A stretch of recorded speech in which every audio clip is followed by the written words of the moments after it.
ನಮಸ್ಕಾರ ಎಲ್ಲರಿಗೂ.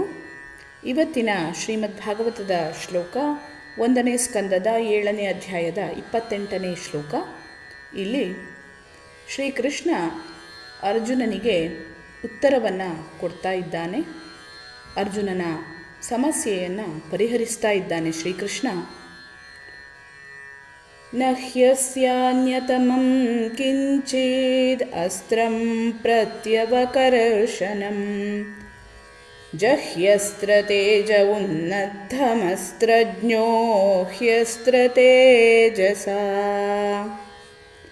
ಈ ಶ್ಲೋಕದ ಅನುವಾದ ಹೀಗಿದೆ: ಎಲೈ ಅರ್ಜುನನೇ, ಮತ್ತೊಂದು ಬ್ರಹ್ಮಾಸ್ತ್ರವು ಮಾತ್ರ ಇದನ್ನು ಪ್ರತಿರೋಧಿಸಬಲ್ಲದು. ನೀನು ಯುದ್ಧಶಾಸ್ತ್ರದಲ್ಲಿ ನಿಷ್ಣಾತನು. ಆದ್ದರಿಂದ ನಿನ್ನ ಅಸ್ತ್ರದ ಬಲದಿಂದ ಈ ಅಸ್ತ್ರದ ಪ್ರಭೆಯನ್ನು ಕುಂದಿಸು.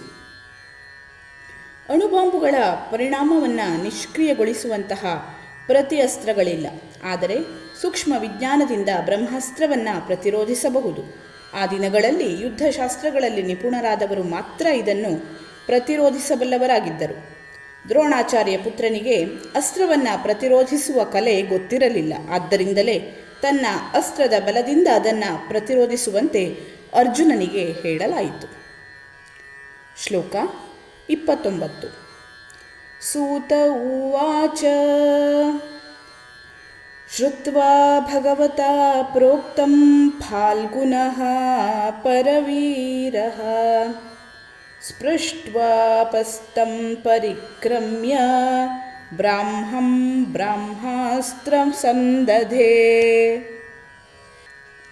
ಈ ಶ್ಲೋಕದ ಅನುವಾದ ಹೀಗಿದೆ: ಶ್ರೀ ಸೂತ ಮುನಿಗಳು ಹೇಳಿದರು, ದೇವೋತ್ತಮ ಪುರುಷನಿಂದ ಇದನ್ನು ಕೇಳಿದ ಬಳಿಕ ಅರ್ಜುನನು ಶುದ್ಧಿಗಾಗಿ ಜಲಸ್ಪರ್ಶ ಮಾಡಿದನು.